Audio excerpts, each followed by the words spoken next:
After Rudo discovers the power hidden within his gloves, but struggles to activate it while relying on a supporter during a trash beast mission with Rio, a deadly new threat emerges, armed with information about Rudo's identity as a sky person and a giver. Zanka then said who knew his Jinky very well. He said he had perfectly memorized its weight, smell, and feel, and he even tracked its mood for that day. He listened to it every single day without fail and never missed a day of caring for it. He said he knew exactly how much force to use with it, how it felt when swung, where it would hit, where it would fly, and what direction it would go. He added that because of that, he could also slam his Jinky into the ground hard enough to create a shockwave across the entire area. With that, he sensed the whole room, using static vibrations from his Jinky, and located the two vandals. Then he hit them with a 1-2 punch combo, and their heads looked like they exploded away. Those were followed up with double slashes, and he said it was because the vandals were so stubborn that they ended up getting down from just one punch. At that moment, a hooded person with dreadlocks appeared behind him, and menacingly whispered in Zanka's ear that he would suffer the same fate as them. Then we moved to the janitors who were escaping, along with Rudo who was looking back, while thinking that the sound had stopped. At that moment, he suddenly bumped into Gris because he wasn't looking ahead. Other janitors were calling out to Gris because they were pointing at something, which turned out to be an emergency exit. They had already opened it, and Gris said he hoped they could continue climbing without any issues. He added that they wouldn't be able to use the chokers there, so the others should climb ahead and call for backup. And so the other janitors moved forward. Gris said he would check on Zanka, and suddenly, he heard footsteps. One after another, the footsteps were approaching them, so both Gris and Rudo became alert. Gris said, "Thank God," because it looked like Zanka had finished dealing with the vandals.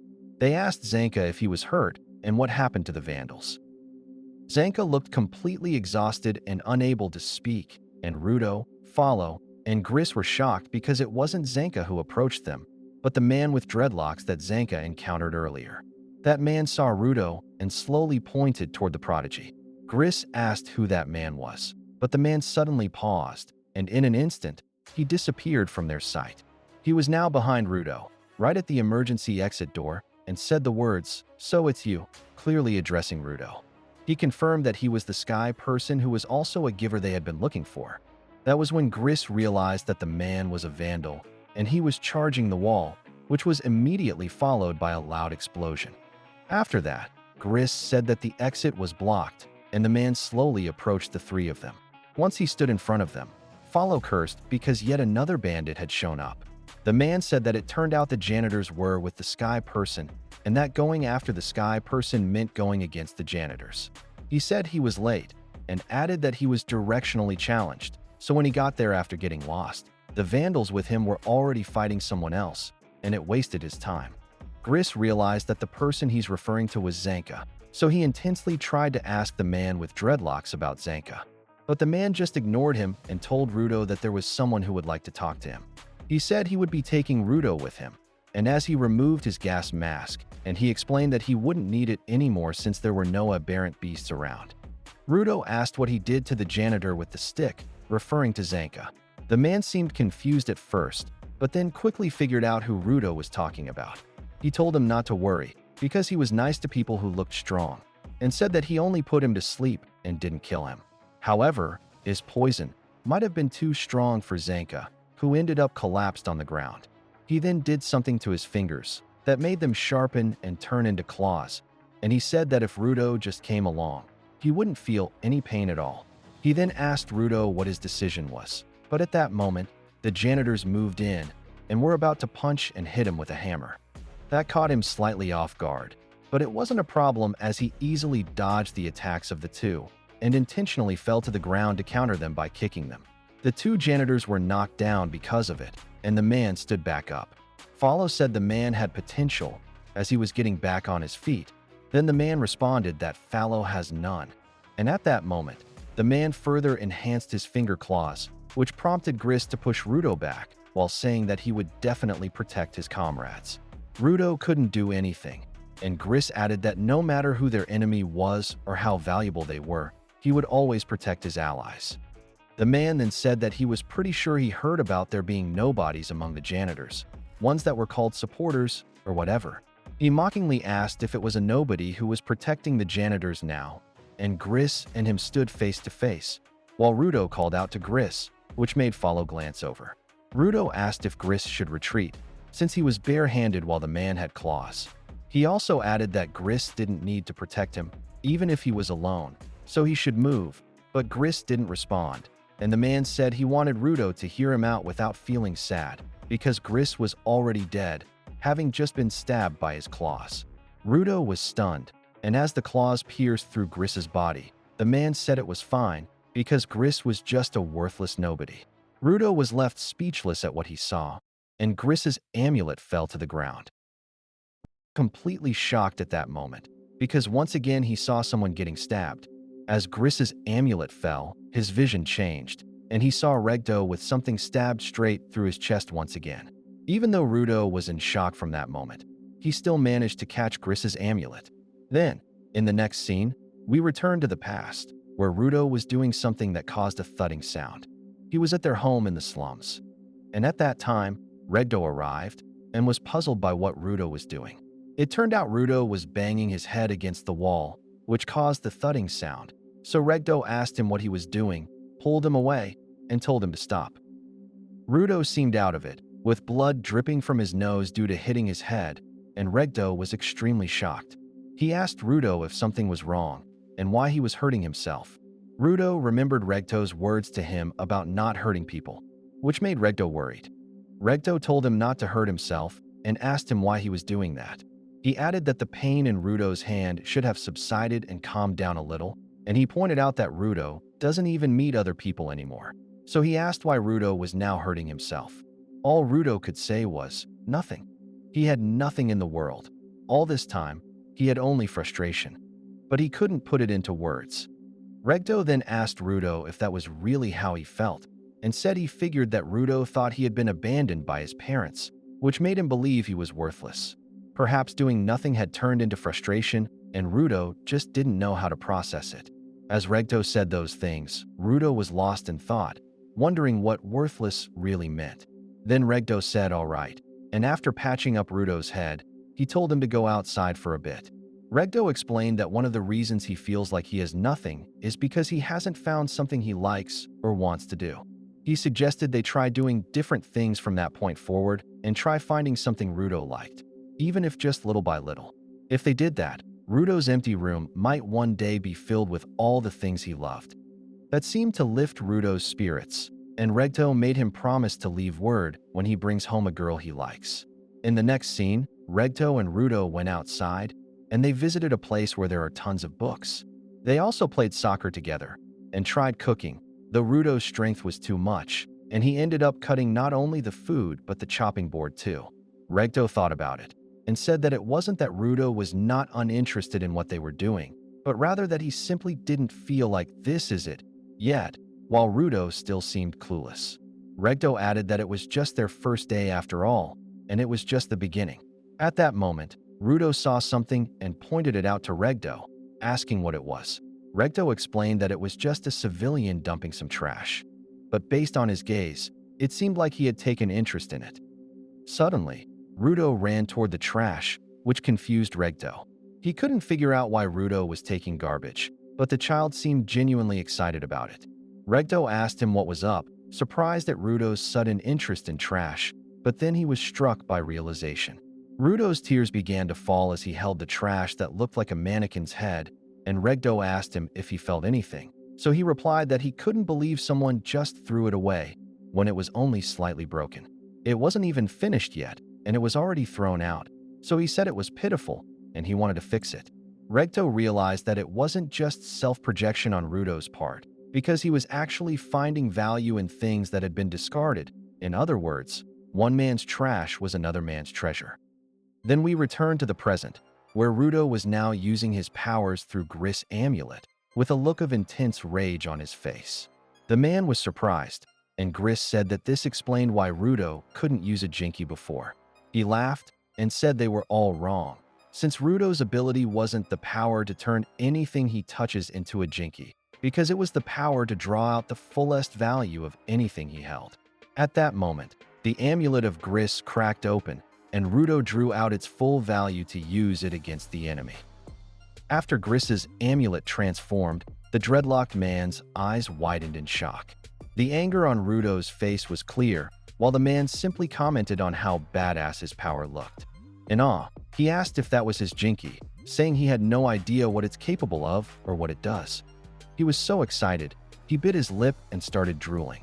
Follow immediately rushed over to Griss and told him to hang in there, but the blood kept pouring out from his wound. Rudo stared at his friend, and after closing his eyes, he said that this moment reminded him of his roots. He repeated the question Griss had once asked him. What was it that he originally wanted to do? He added that if it weren't for his words, his head would have overheated again like always, and nothing good would have come out of it. But he said that wouldn't happen anymore. Rudo's eyes gleamed with intensity, and as he pointed at their enemy, he said seriously that he rejected everything that man had said and embraced everything that man had rejected. And because of that, he would beat the shout out of this guy. Griss turned to look when he heard that, while Follow started to feel uneasy. Their enemy, on the other hand, muttered that he was seriously getting pissed off. Slowly, he began walking toward Rudo and said that this was good. He liked men who had strong wills to fight and powerful givers. He raised his claws and introduced himself as Jabber Wangar. He said he wanted to play with Rudo before taking him home. He pointed at him and asked what his name was, to which Rudo responded in annoyance, calling him a fucking bastard. Jabber smirked and simply said okay, before suddenly charging at him, gleefully shouting that they should tear each other apart until there's nothing left but dust. He shouted his name as well, and just as he was about to reach Rudo, the latter calmly raised his hand. While this was happening, Follow was desperately trying to stop the bleeding from Griss's chest, but nothing was working. This made him panic, thinking that at this rate, Griss was going to die, but even while coughing up blood, Griss told him that he'd be fine. His eyes shifted to the battle between Rudo and Jabber, and he began speaking to Rudo in his mind. He said that it was likely Rudo couldn't use a Jinki properly during the work tour because he was impatient and angry, with other emotions interfering with his Jinki's inherent nature, but that he didn't have to worry about it anymore. Jabber decided to fall back a bit and embed his claws into the wall. He was confused by Rudo, thinking he'd be more eager to fight, but he wasn't moving at all, prompting him to ask if Rudo was even taking this seriously. Rudo then responded with provocation and told him to come at him if he could, calling him a piece of shit. This irritated Jabber, who angrily pointed out that he had already told Rudo his name and demanded that he use it. He tensed his body, and shortly after, he swiftly pounced toward Rudo while shouting for him to say his name, which is Jabber. As he was about to reach Rudo, Rudo raised his hand in front of him, and a moment later, their collision caused a massive impact, scattering debris everywhere. Jabber looked stunned when he was shown to us, and it turned out it was because Rudo simply dodged his attack, which surprised him and made him comment that it was boring. He quickly turned to Rudo again, and while preparing to attack once more, he told him that they should at least face each other for a bit. When Rudo raised his hands again and pointed them at Jabber, it seemed like his attacks just couldn't connect. Jabber couldn't help but glance around and wonder what was going on, while he continued trying to land a hit on Rudo, only for his attacks to keep getting dodged or seemingly deflected by some strange power. Jabber ended up asking what was happening and why none of his attacks were landing. Rudo then said that it seemed like Griss had prayed using the amulet for their safe return from this request. He asked, didn't safe return mean no injuries? And if that's the case, then to avoid injuries, you'd naturally need to strengthen your defense. He then told Jabber that he imagined it like this. He hoped the enemy's attacks wouldn't reach. Jabber realized something after hearing that, and said he understood, commenting that the ability was made specifically for protection, calling it convenient. But that didn't stop him, and while preparing to charge again, he said his attacks may not hit Rudo, but Rudo's attacks won't either. He then swiftly charged at Rudo again, to which Rudo asked if he hadn't noticed. He pointed out that he had been avoiding all of Jabber's attacks for quite some time now, without even moving an inch. This confused Jabber, so Rudo explained that it wasn't he who was moving, but Jabber was, making Jabber ask what the hell he was talking about. Rudo raised his hand again just before Jabber could get close, which seemed to cause Jabber to stop midair and have his body pulled slightly off course. Rudo pointed out that, in other words, he knows where Jabber is headed. He said that this amulet can't be used for attacks because it embodies Gris prayer. While preparing to throw a punch, he added that that's exactly why he's going to use Gris' weapon and beat the crap out of Jabber with his fist. Jabber's body uncontrollably drifted toward Rudo's fist, allowing Rudo to easily land a solid right hook that rattled Jabber's brain cells. Jabber staggered back after taking Rudo's punch, but he still managed to plant his feet as he retreated. When he lifted his face, blood began to drip from his nose because of the blow he had received. He saw the fury on Rudo's face during that attack, which made Jabber grin with delight. He asked if he had finally made him move. He pointed out that Rudo had a menacing look and an ability guiding him, yet he still used his fists. After wiping the blood from his nose, he added that Rudo was a real pain in the ass. Rudo pointed out how Jabber earlier said he wanted to play with him before taking him home, then commented that in that case, he would stick with him until he broke, calling him a fucking bastard. Calmly, Jabber asked if Rudo was even capable of speaking without adding the words fucking bastard to everything. Right after, Jabber realized he was getting beat up one-sidedly, so he asked if Rudo didn't have any conscience about hurting others. Rudo replied, only if that other was not him. Upon hearing that, Jabber charged forward with a chilling tone, saying then that's good. However, the same thing happened as before. Rudo moved swiftly, raised his hand, and brought it down, which caused Jabber's body to follow the motion, creating an opening for Rudo to slam him with a heavy right hook. Even so, Jabber managed to smile while coughing blood and rolling across the floor. He forced himself not to get thrown too far and immediately extended his claws. He effortlessly slashed a pillar and, spinning around, kicked several chunks of it toward Rudo. Rudo was forced to guard with his arms, but none of the debris hit him. It turned out that it was only a diversion, and Jabber used one of the larger chunks to hide himself. But as he tried to attack from the side, the amulet detected him instantly, guiding Rudo's power in his direction. As Jabber was being tracked, he commented with surprise that Rudo found him fast. As he got close, Rudo unleashed another solid punch that slammed Jabber into the ground, causing the surface to crack beneath him. Smoke gathered from the impact, and when it cleared, Jabber was still conscious. He managed to retreat and put some distance between them. While the two stared at each other, Jabber suddenly started laughing, and after a brief pause, he moved again and leapt onto one of the pillars behind Rudo. He tried to attack from above, but Rudo simply took a stance and stopped him with ease. Jabber tried repeatedly to use his speed, but it was useless. Rudo kept controlling his movements, forcing him to leave openings. Eventually, Rudo got fed up, and after winding up, delivered a brutal right straight to Jabber's face while calling him a fucking bastard. Blood burst from Jabber's nose, and saliva flew from his mouth as he slammed into a wall. Jabber began to pant from exhaustion, bruised and battered from Rudo's blows. Rudo told him that was enough and to leave, but Jabber only laughed. After a deep breath, he explained that it had been so long since he last felt something this satisfying, even while getting beaten up. He then asked Rudo if he enjoyed pummeling people. Now looking completely unhinged, Jabber grinned like a madman despite being bloodied and broken. Seeing that expression, Rudo instinctively stepped back.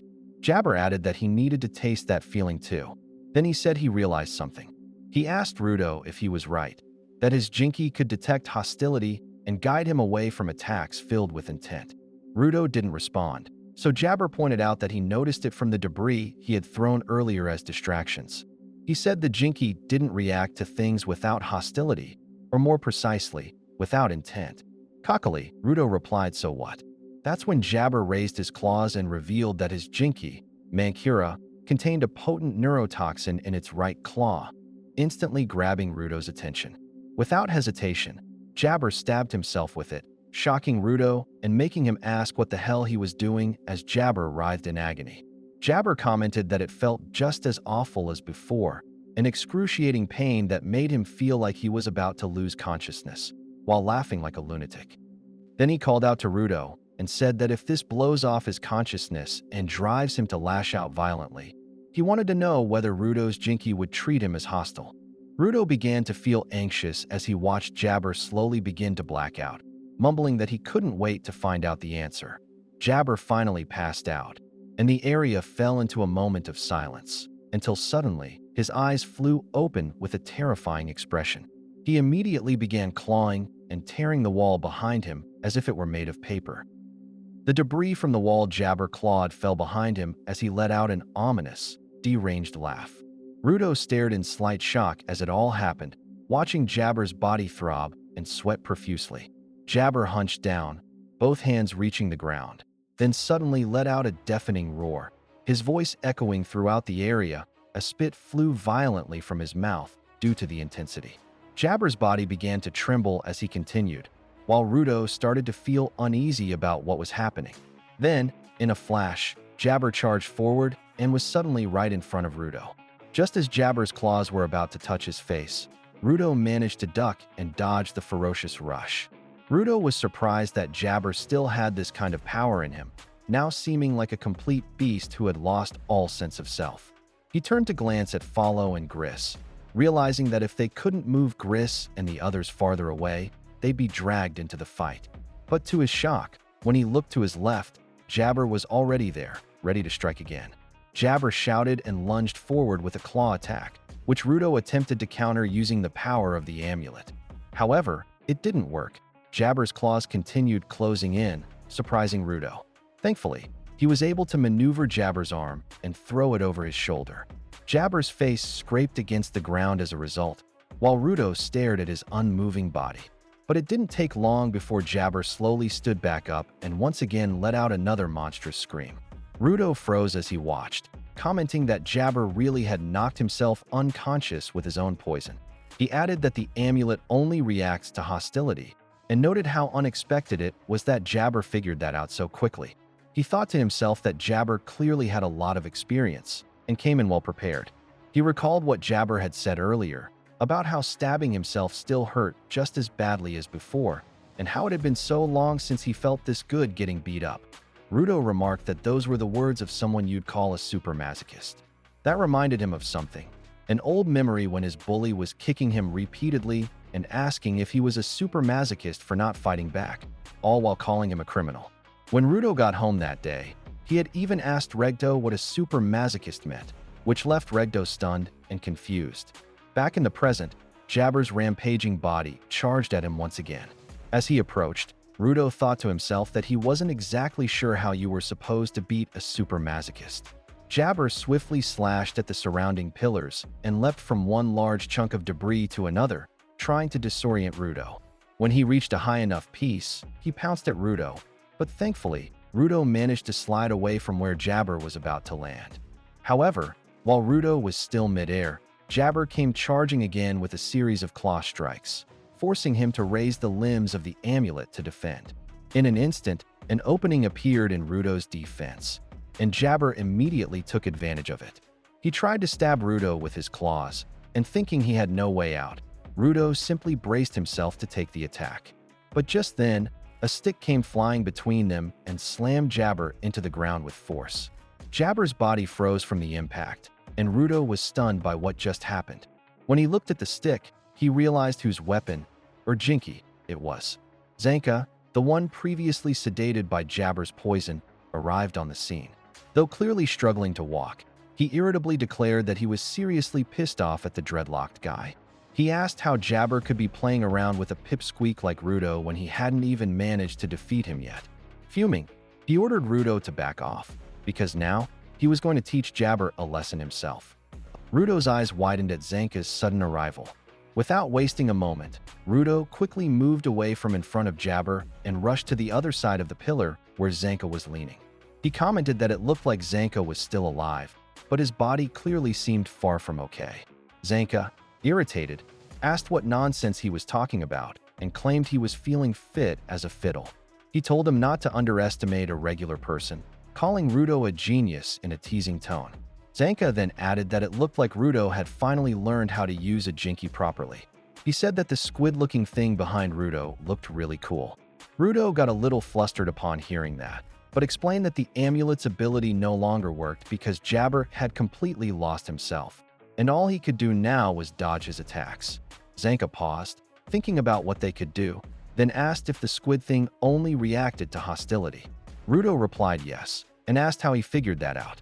Zenka explained that while he struggled to walk toward their battle, he had been analyzing the fight to figure out how he could join in, since, after all, he was the one in charge of training Rudo. He pointed out their situation. Rudo couldn't attack with his current weapon, and Zenka himself couldn't move well due to Jabber's neurotoxin. Not long after, he came up with a plan and called out to Rudo. He ordered Rudo to let him hit him, which confused and startled him. Zenka clarified that he just wanted to try something, and it would only take one hit, prompting Rudo to snap in frustration and ask what the hell he was talking about. Zenka said that although he couldn't move much, if he attacked Rudo, there was a chance Rudo's weapon would react and help him move.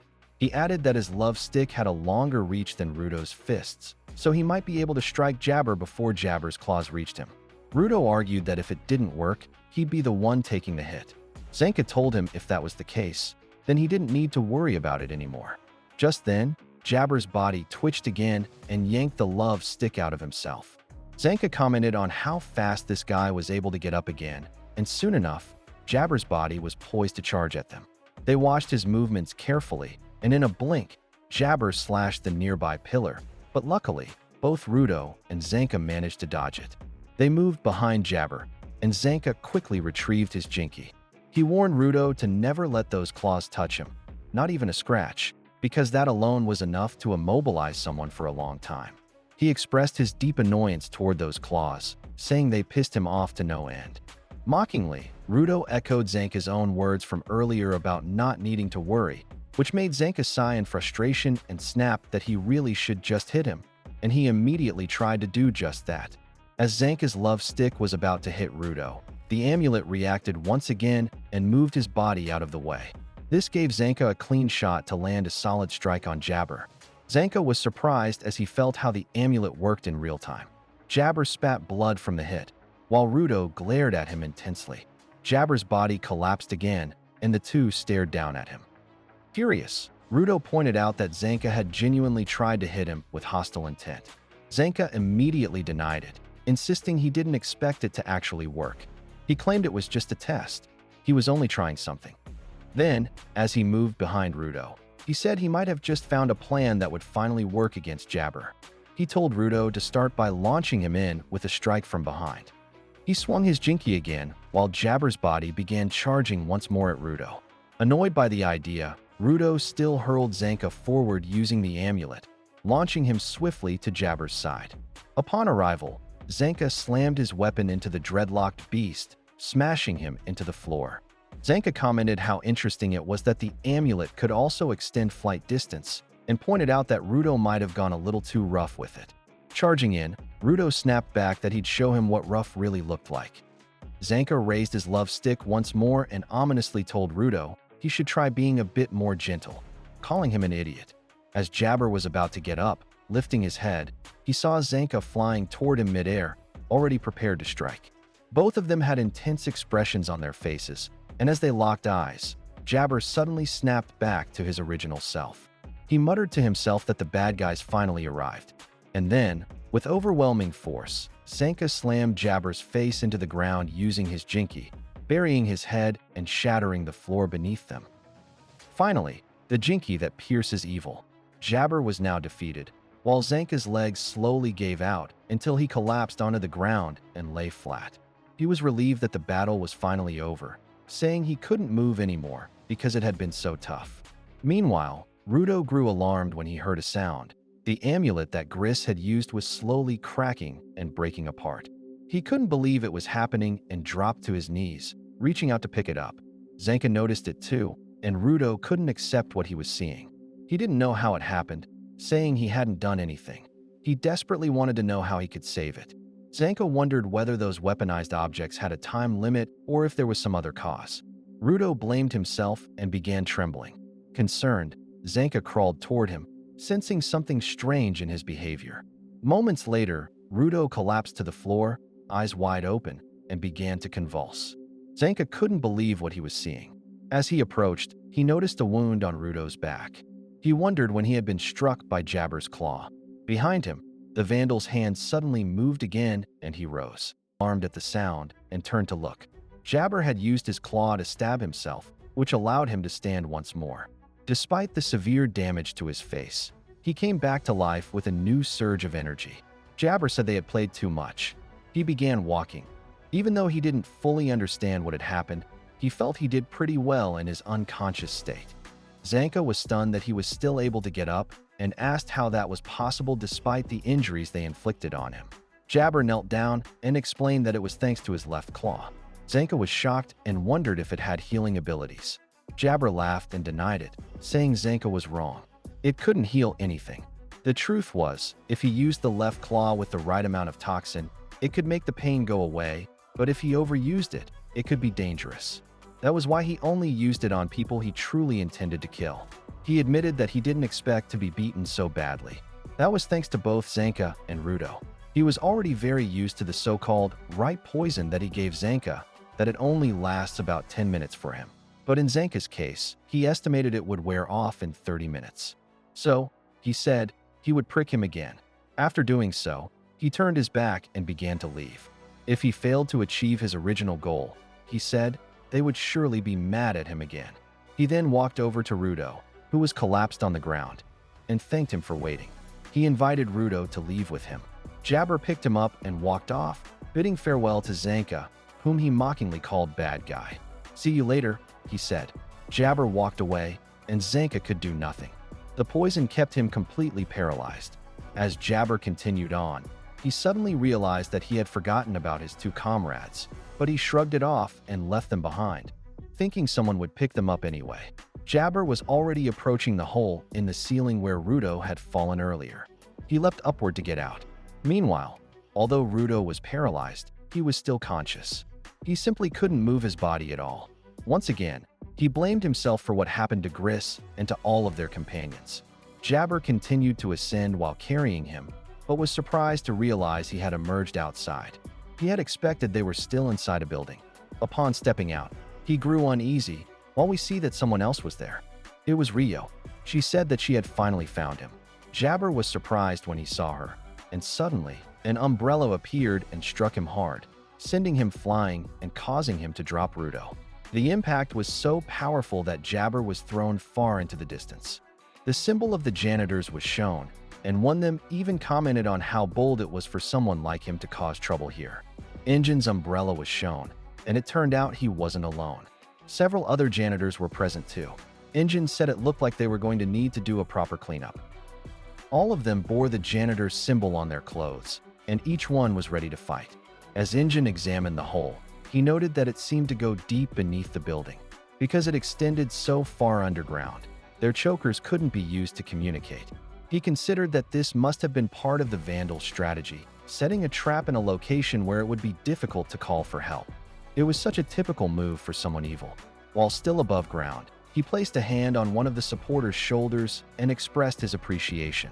If not for people like them who managed to find a phone near the town to call for help, they might never have known what was happening. The supporter replied that Gris and the others were still down there. She grew concerned, wondering if they had been taken out. However, Engine reassured her, saying they weren't that weak.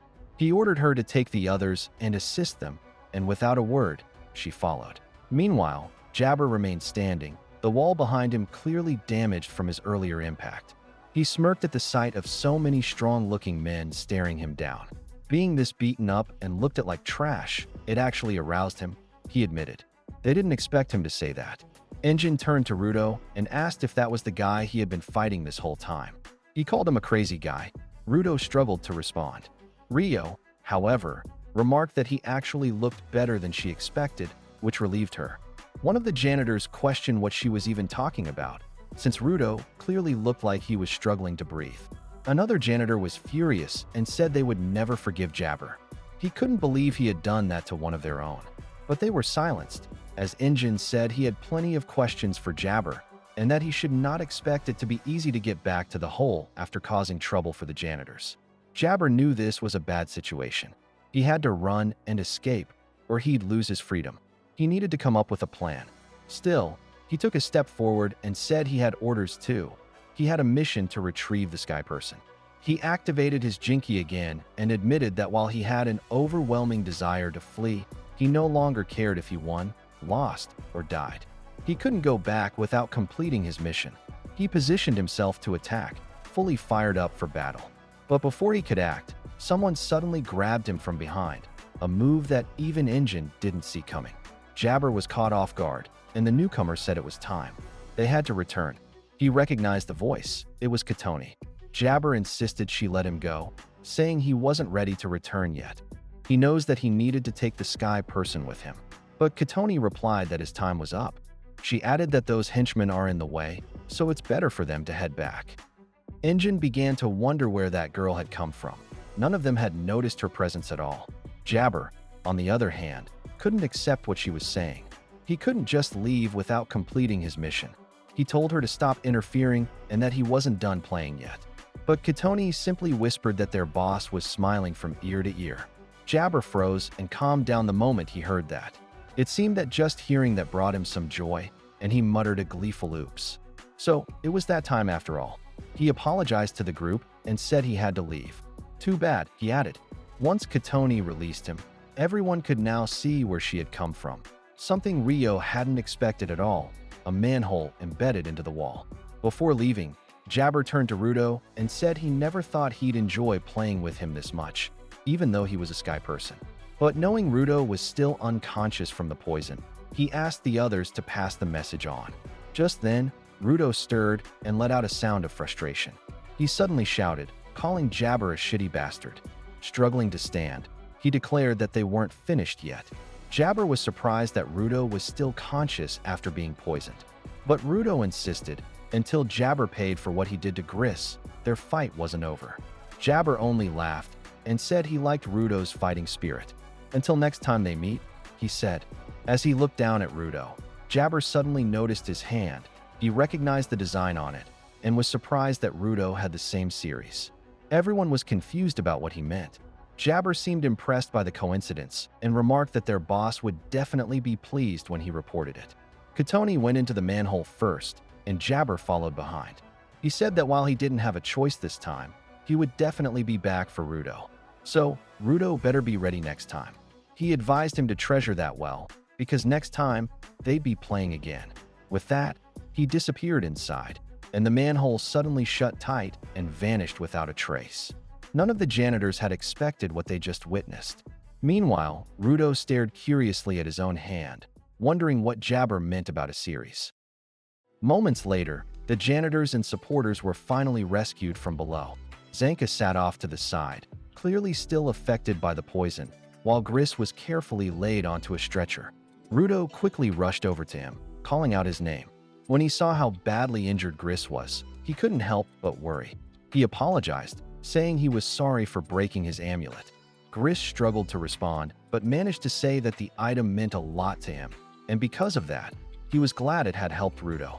He smiled, and Rudo was taken aback when Gris praised him with a quiet, "Well done." Upon returning to the headquarters, Rudo stayed outside for a while, sitting quietly by himself. As he sat with his head lowered, someone approached to keep him company. It was Injin, who asked what was wrong and why he seemed so down. He added that he heard Rudo could now properly use his Jinki, and commented, "Not bad." He was about to say more, but Rudo suddenly spoke up, saying that Jabber got Gris. He asked what kind of face he expected him to make. He recalled that back on the surface, he wasn't able to help the person who had once helped him, and the same thing happened again in the changed or made progress. It felt like nothing was ever really going to change, and that made him angry. Injin fell silent for a moment, then said that Gris had been ready. He was willing to put his life on the line for his comrades. He added that Gris protected Rudo not because he was a sky person, but because he recognized him as a comrade, someone who could treasure both things and people. So, Injin stood and invited him inside. He told him to go, and he was completely stunned by what he saw. Gris was smiling and looked perfectly fine. Gris even congratulated him on awakening his power and gave him a thumbs up, saying it looked like he was doing just fine. Rudo couldn't believe it and even did a double look. He was in complete shock that Gris was still alive. Everyone else was confused by his reaction, and it quickly became clear that Rudo had believed Gris was already dead. Injin didn't know Rudo had gotten that depressed, and they gave him a light pat on the head. Gris said he was very much alive and doing fine. Rudo shouldn't go around killing him off in his own head. Rudo got